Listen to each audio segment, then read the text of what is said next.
Assalamualaikum warahmatullahi wabarakatuh. Selamat pagi Sobat Prod, kembali lagi bersama saya Sri Kandi di Prod Podcast bersama Bapak Alfi Rahman MSI PhD sebagai tamu kita hari ini. Bagaimana Pak kabarnya, sehat? Alhamdulillah sehat. Oke, alhamdulillah teman-teman. Jadi untuk podcast kali ini kita akan membahas mengenai kebencanaan Pak. Dan Bapak juga merupakan salah satu dosen yang ada di Universitas Syah Kuala dan memangku salah satu mata kuliah. Saya juga sebagai mahasiswanya Pak di Komunikasi Kebencanaan. Oke Pak, jadi kita mau bincang-bincang mengenai kebencanaan tsunami pada tahun 2004 dulu Pak. Boleh disinggung dan disampaikan sedikit mengenai peristiwa tsunami yang terjadi pada tahun 2004 dulu. Baik, terima kasih sudah memberikan kesempatan dan mengundang saya di acara podcast hari ini. Tentu saja ketika kita berbincang tentang tsunami, maka itu adalah satu titik atau sejarah di bukan hanya untuk masyarakat Aceh, bagaimana kemudian situasi kejadian tsunami tersebut sebagaimana kita ketahui yang terjadi pada tanggal 26 Desember 2004 di mana lebih dari 230 orang meninggal dan hilang dan juga kerusakan yang masif ya di daerah pesisir terutama di Aceh. Jadi kalau kita flashback ke kejadian tsunami tahun 2004 maka itu merupakan satu situasi yang ya menyedihkan ya sekaligus kita belajar banyak dari situasi tersebut.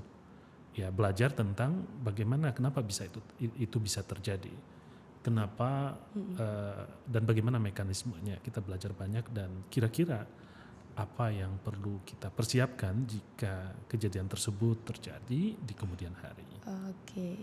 Oke Pak, jadi kalau berbicara mengenai peristiwa tsunami pada tahun 2004, salah satu kabupaten yang ada di Provinsi Aceh itu Kabupaten Semelu, mereka punya yang namanya Semong nih Pak. Ya betul. Nah, Semong itu sendiri bagaimana Pak, dan untuk kaitannya dengan tsunami itu gimana? Wah, ini salah satu kisah yang cukup menarik ya, yang kita sebut dengan Semong, yang kita kenal dengan Semong.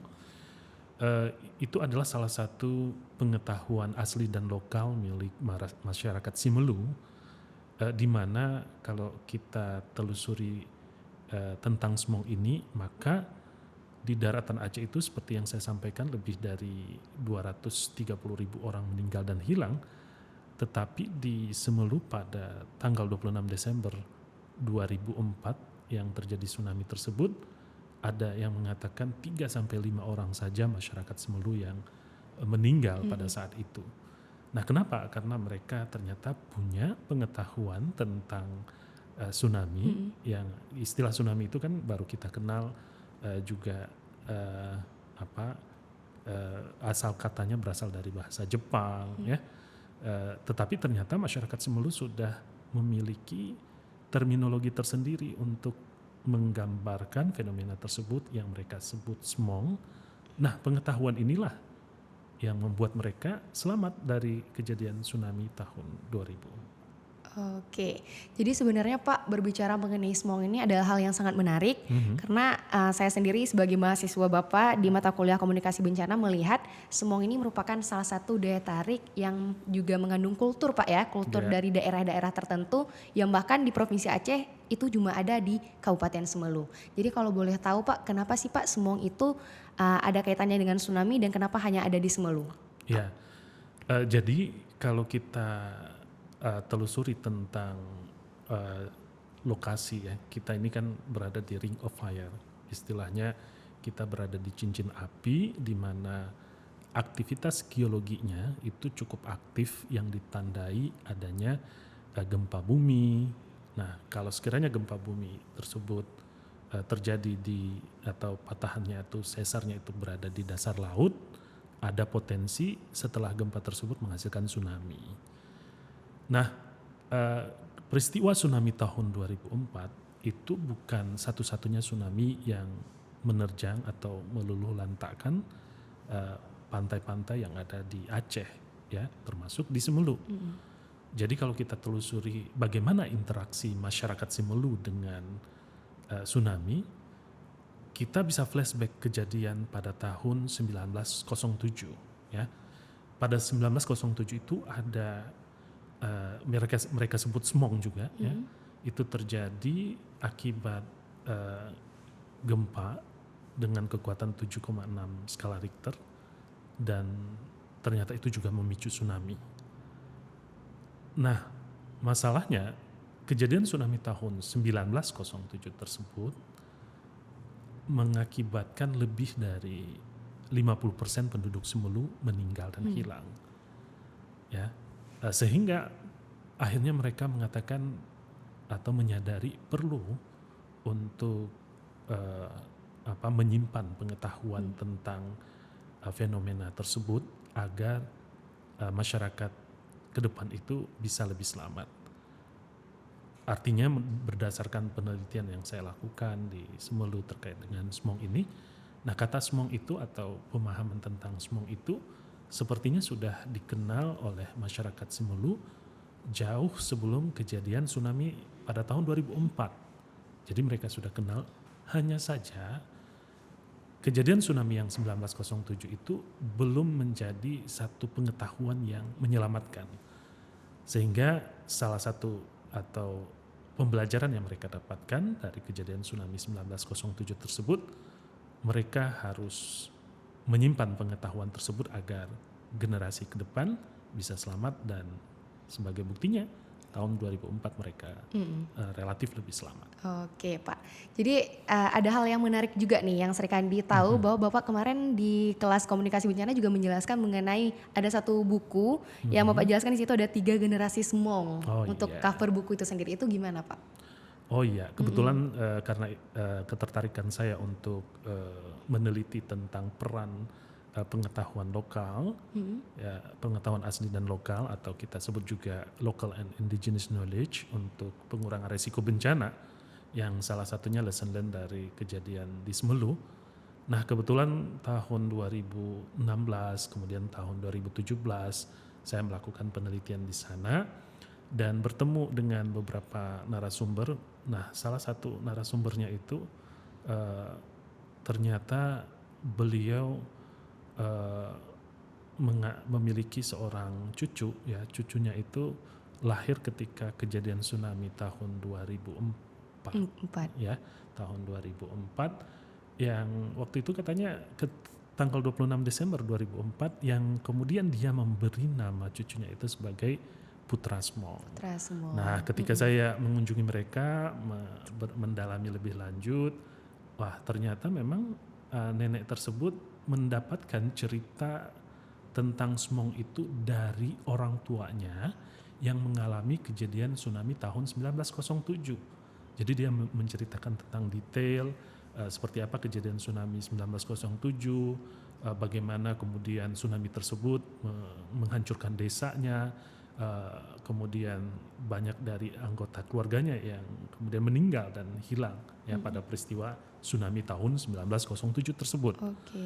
Nah, ketika itu saya melihat ada lintas generasi smog. Yang pertama nenek tersebut, kemudian ada anaknya itu mengalami kejadian tsunami tahun 2004, kemudian ada cucunya yang lahir setelah kejadian tsunami tahun 2004. Maka saya mengambil fotonya, mereka sedang berdiri di depan rumah, lalu saya memberikan title untuk foto tersebut 3 generasi smog. Gitu kira-kira. Oke, jadi ini sebenarnya hal yang sangat luar biasa Pak ya. Jadi bisa kita simpulkan bahwa smog ini merupakan hal yang perlu untuk terus diturun-temurunkan ke generasi selanjutnya. Bahkan bukan hanya di Semelu Pak ya, tapi kita harapkan di seluruh kabupaten kota itu tahu bahwa kita punya loh yang namanya smog di Provinsi Aceh. Iya. Gitu. Nah memang untuk hal tersebut kita juga mendorong, karena tsunami kan berasal dari bahasa Jepang ya. Kenapa kemudian secara internasional kata untuk menggambarkan fenomena tersebut dipilih kata tsunami? Ya salah satunya yang saya baca itu dikarenakan hampir 30% kejadian tsunami yang ada di dunia itu terjadi di Jepang. Jadi terminologi untuk menggambarkan bagaimana kejadian tersebut, maka diambillah kata tsunami yang kita kenal secara internasional untuk menggambarkan situasi tersebut, yaitu air laut naik ke darat. Gitu. Nah untuk smog sendiri dalam konteks Indonesia saya juga menulis satu tulisan untuk agar waktu itu saya menulis di salah satu media mengusulkan setelah 14 tahun, waktu itu setelah waktu akan memperingati 14 tahun tsunami, lalu saya menulis judulnya itu setelah 14 tahun tsunami, saatnya kata smog masuk ke dalam Kamus Besar Bahasa Indonesia sebagai salah satu kata yang menggambarkan tentang fenomena tsunami, karena kita mendapatkan pembelajaran yang cukup banyak ya dari bagaimana pengetahuan tersebut menyelamatkan masyarakat Simelu. Tetapi kebanggaan tersebut tidak hanya milik masyarakat Simelu atau masyarakat Aceh, tetapi harus menjadi kebanggaan masyarakat Indonesia secara keseluruhan, ya, karena UNDRR, nah dulu namanya UNISDR, United Nations International Strategy for Disaster Reductions, ya, itu juga memberikan penghargaan kepada masyarakat Simelu, yaitu Sasaka Award itu tahun 2005, ya, sebagai penghargaan karena mereka memiliki pengetahuan tentang smog yang menyelamatkan. Dan alhamdulillah saya melihat di Kamus Besar Bahasa Indonesia itu sudah dimasukkan kata smog yang menjelaskan tentang tsunami, walaupun mungkin tulisannya semong ya, tetapi setidaknya itu sebuah langkah yang cukup baik saya rasa, bahwa apa yang dilakukan secara lokal itu mendapat rekognisi secara nasional, dan ya secara formal itu sudah dikenal. Dikenal, gitu. Oke. Jadi sebenarnya Pak, berbicara mengenai tsunami dan smog, jujur saya sendiri yang memang kelahiran 2004, itu kan tidak melihat langsung bagaimana peristiwa tsunami. Betul. Dan hanya mendengar cerita. Jadi bisa dibilang smog dan lain sebagainya itu didengar ketika belajar mengenai masalah bencana dan lain sebagainya. Bahkan saya lebih tahu ketika masuk mata kuliah Bapak, jujur. Jadi di situ saya melihat remaja sekarang perlu untuk tahu Pak peran kita untuk bisa mengenal hal-hal apa saja sih yang bisa kita lakuin gitu. Salah satunya dengan mengenal smog tadi. Jadi gitu Pak. Dan menurut Bapak sendiri gimana sih Pak peran remaja agar tsunami ataupun bencana-bencana lainnya itu dapat diantisipasi? Salah satunya dengan mengenal smog tadi. Ya, kalau sebelum kita menjawab terkait dengan bagaimana peran remaja, tetapi yang jelas satu hal yang ingin saya highlight dalam hal ini adalah bahwa smog itu dipilih oleh masyarakat Simelu dengan menggunakan satu media tradisional yang mereka namakan nafi-nafi, ya. Nafi-nafi ini seperti hikayat, seperti cerita yang diceritakan kepada generasi yang akan datang tentang smog.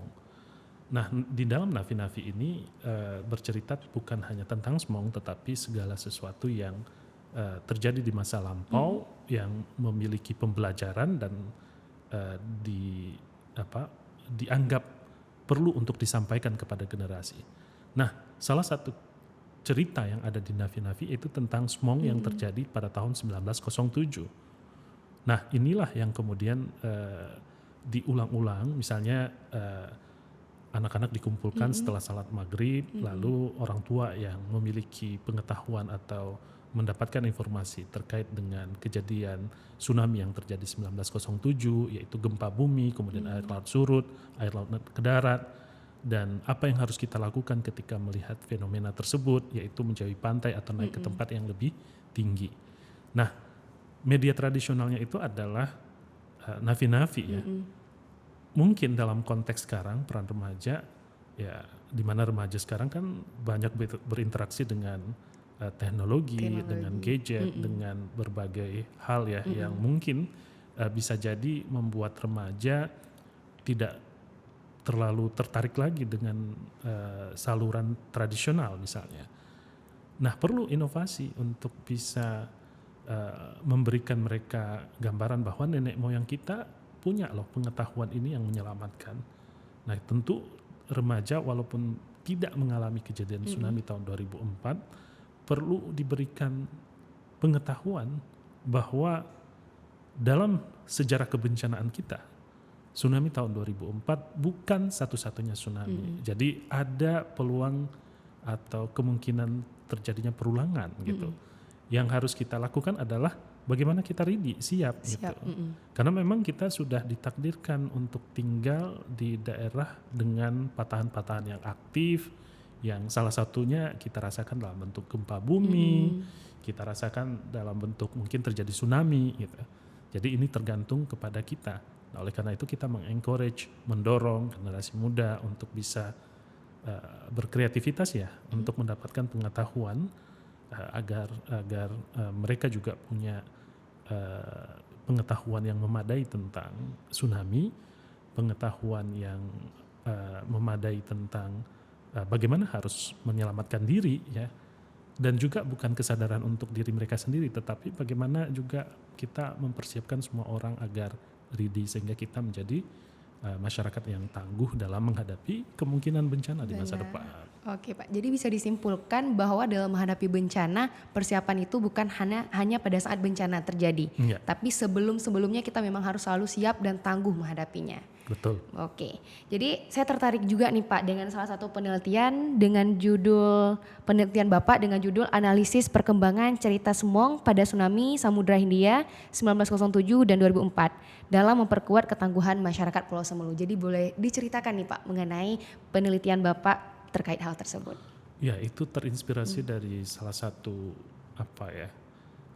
peribahasa, itu saya kutip dari peribahasa terpopuler di masyarakat Afrika ya. Dia mengatakan gini, when an old knowledgeable person dies, a whole library disappears. Ketika orang-orang yang memiliki pengetahuan tersebut meninggal, maka seluruh perpustakaan itu akan terkubur bersama jasad orang yang memiliki pengetahuan tersebut. Nah, sepertinya ini sangat relevan sekali dengan konteks kita yang ada di Indonesia, di Aceh. Karena memang kita di Indonesia, di Aceh ini kan termasuk orang yang memiliki budaya tutur yang kuat. Nah, budaya tutur ini tentu tidak terdokumentasikan dengan baik ya. Artinya kita menyampaikan, mentransmisikan pengetahuan itu dari mulut ke mulut gitu. Sehingga ketika orang yang punya pengetahuan tersebut meninggal, maka pengetahuan tersebut terkubur bersamanya. Ya. Bayangkan misalnya saya 2017-2018 pergi ke Semelu melakukan penelitian, saya mendapatkan beberapa narasumber saya yang punya informasi terkait dengan Smong tadi, ada beberapa di antara mereka itu sudah mendahului kita. Nah, sepertinya saya harus bekerja dengan waktu ini agar pengetahuan tersebut. Ya akhirnya saya berkesempatan untuk bisa melakukan penelitian tersebut dan menemukan banyak sekali temuan-temuan yang mengagumkan ya, mengagumkan sekaligus untuk memahami seperti apa proses perkembangan pengetahuan tersebut. Seperti yang saya sampaikan tadi, ternyata sebelum tahun 2004 salah satu media atau saluran yang digunakan untuk menyimpan pengetahuan tersebut mereka sebut dengan Nafi-Nafi. Tetapi setelah tahun 2004 ternyata ada muncul kesadaran. Sekaligus kesadaran bukan hanya masyarakat Semelu tapi secara keseluruhan kita merubah paradigma pengelolaan bencana kita yang sebelumnya reaktif menjadi lebih responsif. Sehingga kita pun mengenal ada pengelolaan bencana yang pra bencana sebelum terjadi bencana, saat terjadi bencana dan sesudah terjadi bencana. Nah dari situlah kita harus bisa memasukkan apa potensi yang ada di dalam diri kita, di lingkungan kita, sekeliling kita. Salah satunya Smong. Nah Smong ini adalah spirit, semangat yang menyelamatkan. Nah oleh karena itu kita perlu untuk memastikan bahwa semangat pesan dari Smong itu bisa berlanjut. Nah diperlukan kan inovasi. Maka setelah tahun 2004 saya menemukan ada beberapa inisiasi lokal yang dilakukan oleh masyarakat Semelu dengan menggunakan saluran yang berbeda. Seperti misalnya beberapa cerita dari Smong itu diekstrak menjadi salah satu lirik di dalam lirik lagu yang digunakan dalam media tradisional juga di Semelu. Mereka menyebutnya nandong. Nandong itu adalah mereka bernyanyi gitu. Jadi misalnya salah satu liriknya itu Smong dume-dumemu katanya. Smong air mandimu. Wah, saya berpikir wah ini liriknya dahsyat nih. Bagaimana bisa sebuah masyarakat berani mengatakan tsunami sebagai air mandi? Air mandi. Saya bertanya kepada masyarakat atau salah seorang tetua adat yang ada di sana. Ini gimana nih maksudnya? Kenapa bisa smong dume-dumemo gitu kan?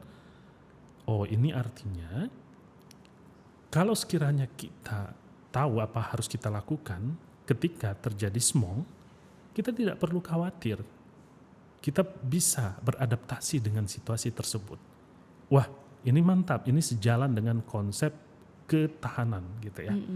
Kita bisa kan membandingkan misalnya antara kejadian tsunami yang ada di tahun 2004 di mana lebih dari 230.000 orang meninggal dan hilang, yaitu disebabkan oleh gempa dengan kekuatan ya katanya ada yang 9,1 sampai 9,3 skala Richter, kemudian gempa tsunami-nya itu sekitar 10 sampai 15 meter ya. Tetapi korban jiwanya itu lebih dari 230.000 orang meninggal dan hilang. Nah, kenapa? Karena kita tidak punya pengetahuan, kita tidak ready. Jadi kita tidak bisa pada waktu itu mengatakan bahwa smong itu dume-dumemu. Nggak bisa seperti itu karena kita nggak tahu gimana cara bermain atau beradaptasi dengan situasi tersebut. Sementara itu kalau kita belajar dari masyarakat Jepang misalnya, mereka juga mengalami kejadian tsunami setelah kejadian kita di 2004, mereka juga belajar.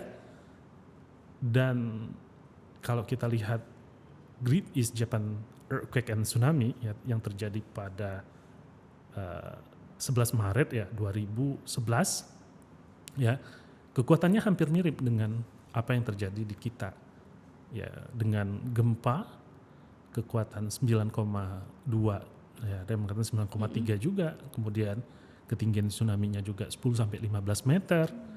Tetapi jumlah korbannya itu kurang dari 19.000.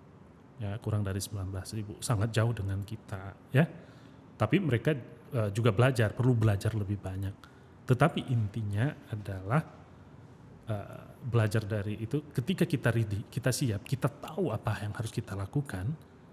Ya sebenarnya ketika Allah menakdirkan kita untuk hidup di atas patahan-patahan yang bergerak, lalu kita tahu harus melakukan apa.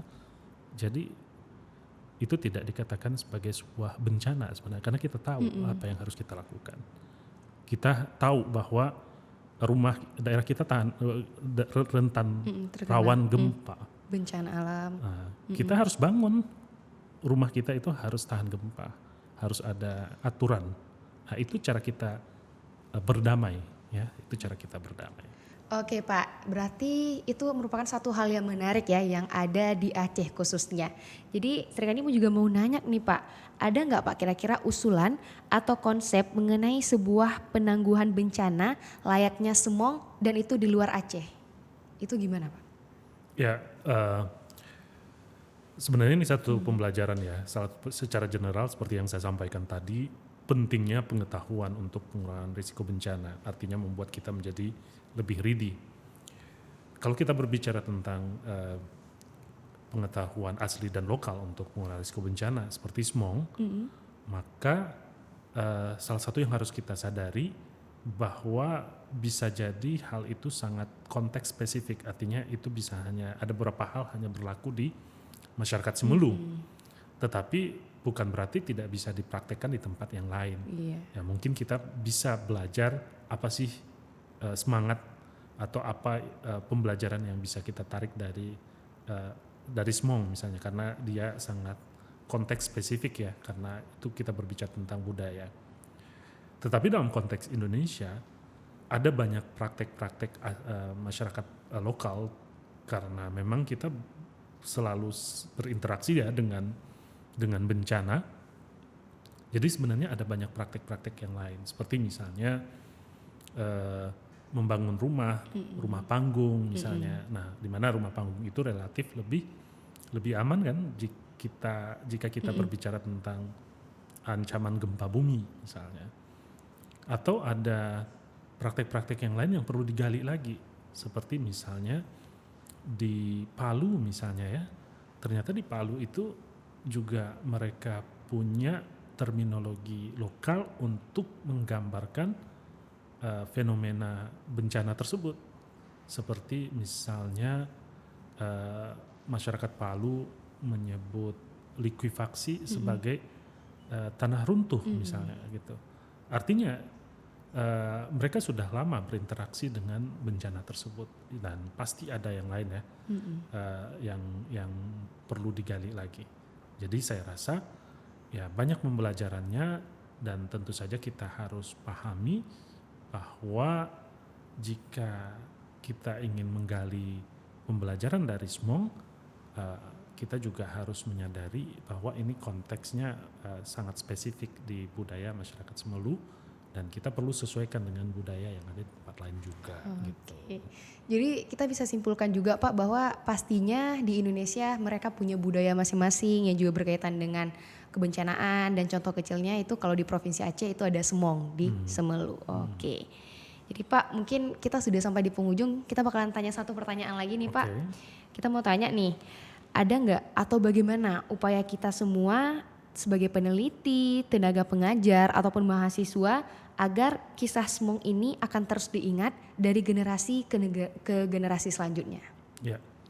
Ya, seperti yang saya sampaikan tadi, kalau kita berbicara tentang budaya Indonesia secara keseluruhan, bahwa kita sangat kuat di budaya tutur. Nah, kalau dalam manajemen pengetahuan, budaya tutur ini kan banyak masuk dia di area tacit knowledge istilahnya, sesuatu pengetahuan yang tidak bisa secara eksplisit kita lihat, kita simpan gitu ya, sehingga perlu kita eksplisitkan dalam bentuk produk yang lebih nyata, sehingga perlu dilakukan kajian, penelitian yang tentu saja luaran dari penelitian nanti akan ditulis dalam bentuk hasil penelitian, kemudian ditulis dalam berbagai produk-produk yang lain. Bahkan apa yang kita sedang lakukan ini, podcast misalnya, ini juga bagian dari proses diseminasi, memastikan bahwa pengetahuan ini bisa dilanjutkan, bahwa pengetahuan ini bisa kemudian menghasilkan pengetahuan yang baru untuk menciptakan masyarakat yang berketahanan bencana. Nah, semangatnya kan begitu gitu. Jadi dari satu pengetahuan berkembang lagi pengetahuan-pengetahuan yang lain, menginspirasi. Dengan begitu semua upaya-upaya tersebut tidak lain dan tidak bukan untuk mewujudkan masyarakat berketahanan bencana disesuaikan dengan misalnya ya perubahan konteks sosial dan budaya masyarakat misalnya. Kalau kita berbicara generasi milenial tentu perlu penyesuaian ya. Ya mungkin kita perlu mencarikan saluran yang lebih tepat agar mereka juga bisa belajar dengan optimal dari kisah Semong ini. Oke, jadi bisa kita simpulkan bahwa pengetahuan yang bermakna adalah pengetahuan yang selalu bisa disebarluaskan dan tidak hilang pada satu orang. Oke, luar biasa. Jadi mungkin kita sudah di penghujung Pak ya. Terima kasih banyak untuk segala ilmu dan sharing sessionnya mengenai Semong, mengenai kebencanaan tsunami, dan juga bagaimana kita sebagai remaja dan seluruhnya bisa selalu peka terhadap kebencanaan dan bukan hanya menunggu kapan bencana datang. Oke, terima kasih Bapak. Ya, terima kasih. Oke.